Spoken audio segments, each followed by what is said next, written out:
hit save for the 100th time, watching the file icon blink on my screen. 3 months of work, condensed into 47 slides. My hands trembled slightly as I closed my laptop. Tomorrow morning, I'd present my revenue forecasting model to the executive board. Everything I'd worked for came down to this one moment.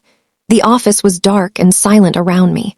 I was the last one here again, like I'd been almost every night since August. My desk lamp cast a small circle of light in the shadows. I gathered my things slowly, exhaustion weighing on my shoulders. As I stood to leave, I noticed Mark's office light was still on. My VP, my mentor, the man who'd believed in me when I pitched this project. I felt a flutter of gratitude mixed with nervous anticipation. Tomorrow, I'd finally prove myself worthy of his faith in me. Tomorrow, everything would change. But please, before we continue, subscribe, like, and comment on this video. Your support means everything. My name is Lauren Wells. I'm 34 years old, and I work as a senior analyst at Wexler Financial, a mid-sized investment firm in downtown Chicago. I've been here for 3 years, good years mostly. I'm the kind of person who blends into the background at office parties but produces work that makes executives pause and take notice. At least, that's what I thought. I live alone in a small apartment near the river, spend my weekends reading financial journals, and honestly don't have much of a social life. Work is my life. Maybe that's pathetic to some people, but I'd always believed that dedication and excellence would be rewarded. That hard work spoke louder than office politics. That morning, my alarm screamed at 5:30. I'd barely slept, my mind running through the presentation over and over.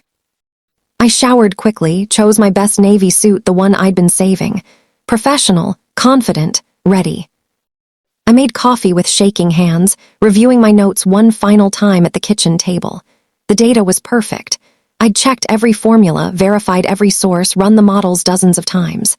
This forecast would save the company millions in operational costs. Mark had said it himself last week. "Lauren, this is the kind of innovation that defines careers." I'd glowed under his praise. Now, driving through the early morning traffic, I felt that same warmth. By noon, the executives would know my name. By next week, I might finally be considered for that director of analytics position. I parked in my usual spot, grabbed my laptop bag, and walked toward the building with my head high. The lobby was quiet, just security and a few early arrivals.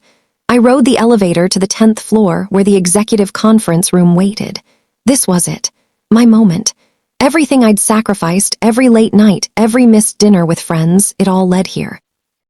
The executive conference room was all glass walls and polished mahogany. I arrived 45 minutes early to set up, hands sweating as I connected my laptop to the projector. The opening slide appeared on the massive screen behind me. Revenue forecasting model, Q4 analysis by Lauren Wells.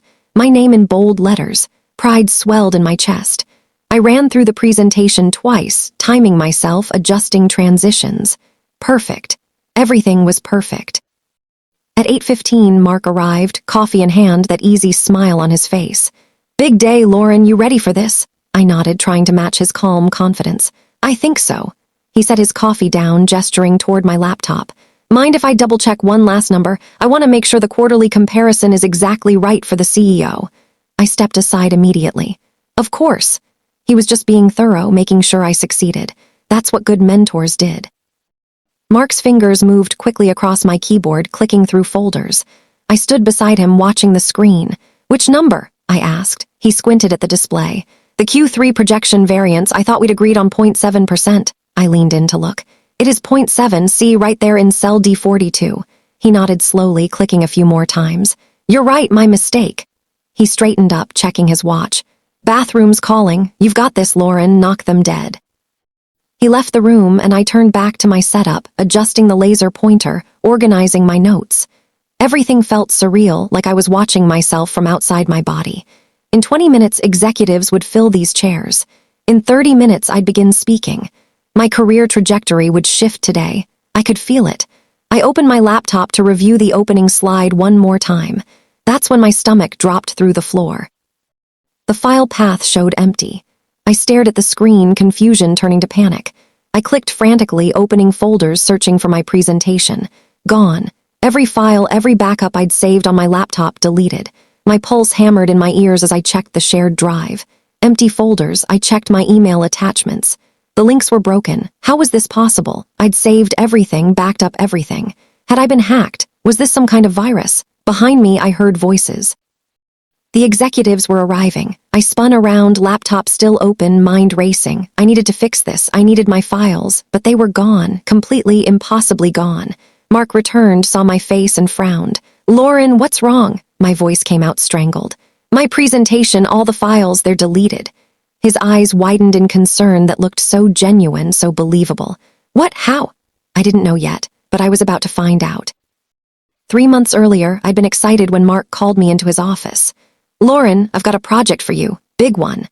I'd sat across from him, trying not to seem too eager.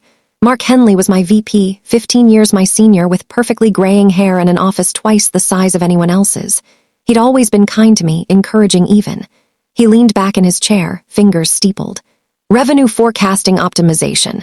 The board wants a complete overhaul of our predictive models. I need someone detail-oriented, someone brilliant with data." He paused. "I need you." My heart had soared. "Really?" He smiled warmly. "You're the rising star of this department, Lauren. Everyone sees it. This is your chance to prove you're ready for leadership." I'd left his office floating. Finally, someone saw my potential. Finally, I'd get the recognition I deserved. I threw myself into the work immediately, determined to exceed every expectation. The project consumed me. I spent late nights in the office, early mornings before anyone arrived. I analyzed 5 years of company revenue data, identifying patterns others had missed. Seasonal fluctuations, market trends, client behavior cycles. I built predictive algorithms, tested them against historical data, refined them until the accuracy rates made my hands shake. This was the best work I'd ever done, maybe the best work anyone in the department had ever done. Mark checked in regularly, always encouraging. "This is exceptional, Lauren. The board is going to be blown away." I'd smile, exhausted but energized. 2 months in, Karen from accounting pulled me aside in the break room. We were alone, and she spoke quietly, almost nervously. "Lauren, some advice? Keep separate backups of your work. Don't give Mark complete access to everything." I'd laughed it off. "He's my supervisor. He needs to review my progress." Her expression turned sad. "Just be careful." I should have listened to Karen, but I was too caught up in the work, too trusting, too naive. I dismissed her warning as cynical office politics. Now, standing in front of a room full of executives with a blank screen behind me, her words echoed like a prophecy. Mark moved smoothly into damage control mode. "Looks like we're having technical difficulties," he announced, voice calm and authoritative. He walked toward me, hand extended toward my laptop. "Here, let me take a look." His fingers flew across the keyboard while important people in expensive suits shifted impatiently. I watched his cursor trail, and that's when I saw it. The recent activity log. Files deleted at 8:17 this morning, 7 minutes ago, right after he'd asked to check one number. The timestamp burned into my vision. He'd been alone with my laptop for less than 2 minutes. That's all it had taken. The realization crashed over me like ice water. He did this. Mark sabotaged me, on purpose. But why? My mind raced through possibilities as he continued his performance of trying to help. Then it clicked. The annual performance bonus. $50,000 plus stock options awarded to executives who demonstrated innovative departmental contributions. The deadline for consideration was next week. Mark needed innovation to secure that bonus. My innovation. He'd planned this from the beginning. Let me do all the work, then erase me and take the credit. The CEO's voice cut through my spiraling thoughts. "We don't have time for this. Mark, can you give us the summary?" I stood frozen, watching my mentor transform into my nightmare. He launched into my analysis, my months of sleepless work, as if it were his own. He discussed revenue patterns I'd discovered, optimization strategies I'd developed, forecasting methods I'd perfected. The executives nodded, impressed, with him. 20 minutes later, the presentation I'd never given was over. Mark received applause, handshakes, compliments. The CEO clapped him on the shoulder. "Excellent work. This is exactly the forward-thinking approach we need." I stood to the side, holding my dead laptop, invisible. A few people glanced at me with pity or confusion, but no one asked if I was okay. When someone did ask what happened, Mark answered before I could. "Just a technical glitch. These things happen." He made it sound trivial, unfortunate but meaningless. As the room emptied, he approached me, placing a hand on my shoulder. The touch made my skin crawl. Hey, don't worry about it. We'll figure out what happened to your files. The false sympathy in his voice was masterful. I wanted to scream to expose him right there. But who would believe me? I had no proof, just a deleted file timestamp that could be explained away as user error. I spent the rest of that day in a fog. Colleagues whispered as I passed. Some offered awkward sympathy. Most avoided eye contact. By afternoon, the story had spread. Lauren Wells had a technical meltdown during the biggest presentation of her career. I sat at my desk, staring at my blank screen, replaying everything. How had I missed the signs? The way Mark always wanted copies of my work for his records. His insistence on reviewing everything before I presented it. His subtle comments about my readiness for leadership, always framing me as technically competent but somehow lacking. He'd been positioning himself to steal my work for months, and I'd helped him do it. That evening, Mark stopped by my desk as people were leaving. "You heading out soon? You should go home, rest. Tomorrow's a new day." His tone was casual, dismissive. I looked up at him, keeping my voice steady despite the rage burning in my chest. "The files didn't just disappear, Mark." His expression didn't change, but something flickered in his eyes. Cold, calculating. "What are you suggesting?" I chose my words carefully. "I'm saying the timing is suspicious. You accessed my laptop minutes before everything vanished." He laughed, but it didn't reach his eyes. "Lauren, you're upset, I understand, but you need to be very careful about making accusations." He leaned against my desk, voice dropping lower. "This company values professionalism, team players. People who handle setbacks with grace." The threat was crystal clear. Challenge him and my career was over. He straightened up, adjusting his tie. "Take tomorrow off, clear your head, come back ready to move forward." He walked away before I could respond, leaving me trembling with anger and helplessness. But as I watched him disappear into his corner office, something shifted inside me. He thought he'd won. He thought I'd stay quiet, accept my defeat fade into the background. He was wrong. That night, I sat in my car in the parking garage for an hour, thinking I could go to HR. But with what evidence?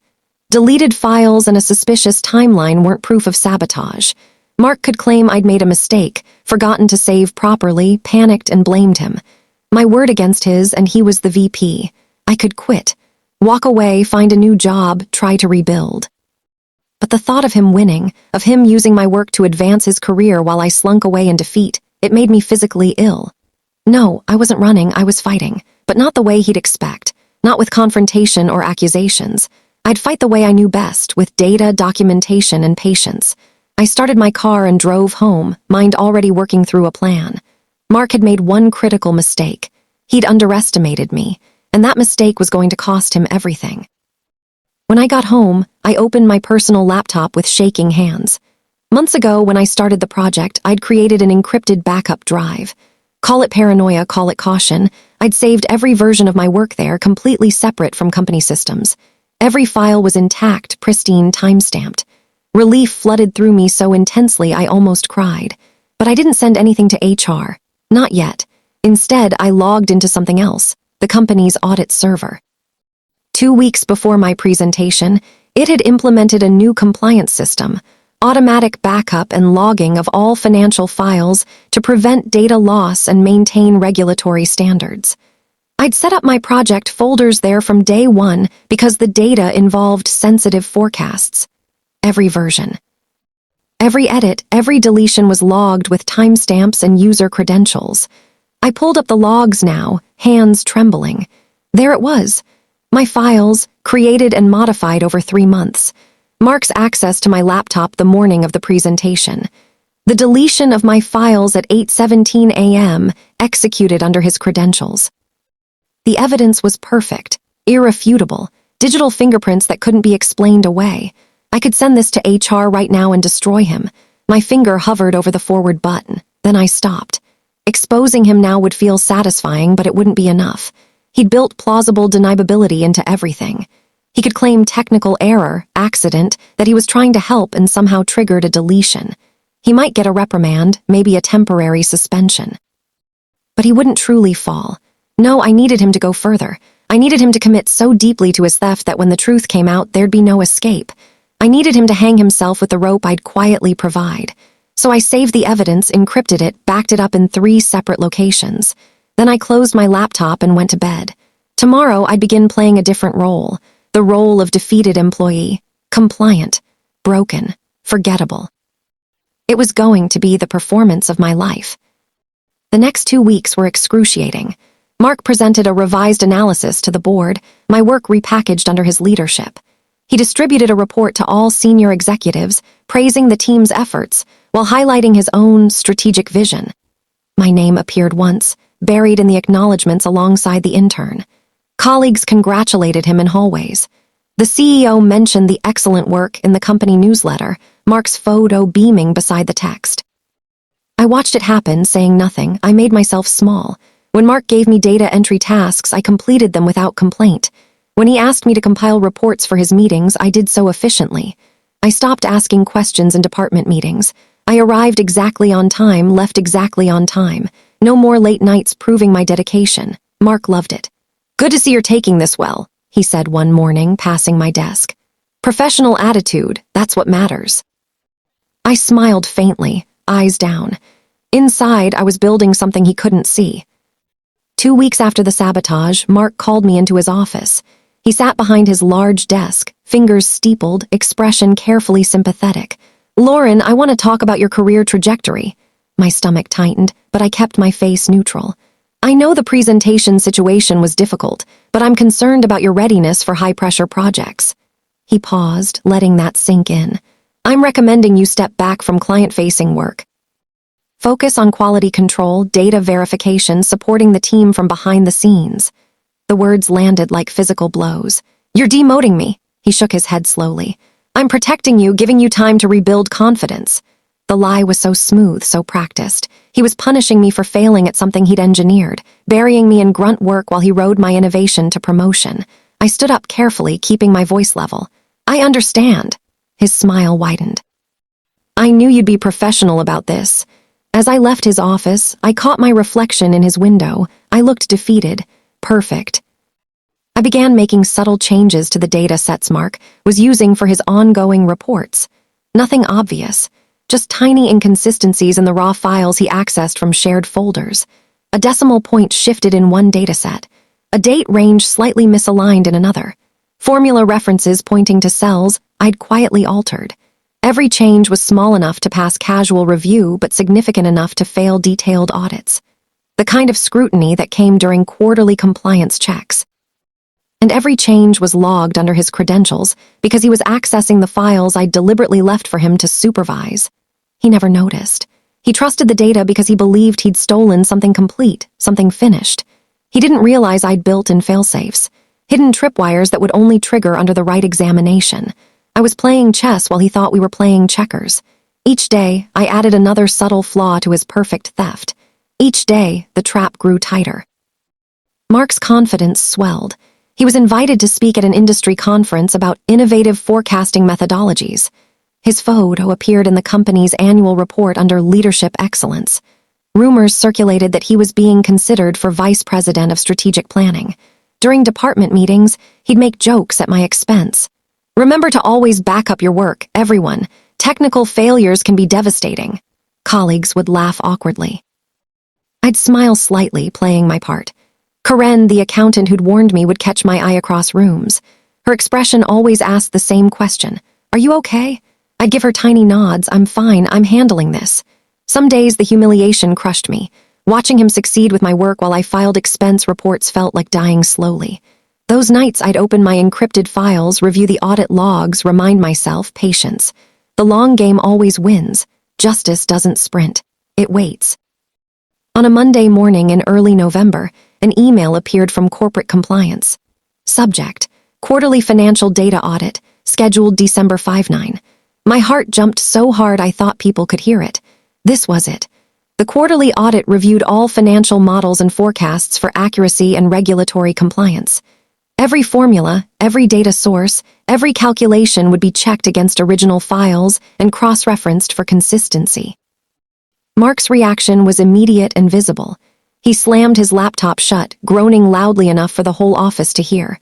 "Perfect! Compliance wasting our time again." Several people nodded sympathetically. I kept my eyes on my screen, but I couldn't stop the small smile tugging at my lips. I took a sip of coffee, letting the warmth steady my nerves.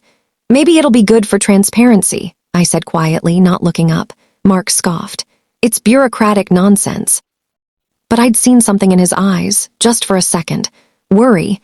He had no idea what was coming. 2 days before the audit, Mark scheduled a meeting with the CEO. Word spread quickly through the office grapevine. He was requesting a performance review and discussing his bonus eligibility. That afternoon, I overheard him in his office on a call, doors slightly open.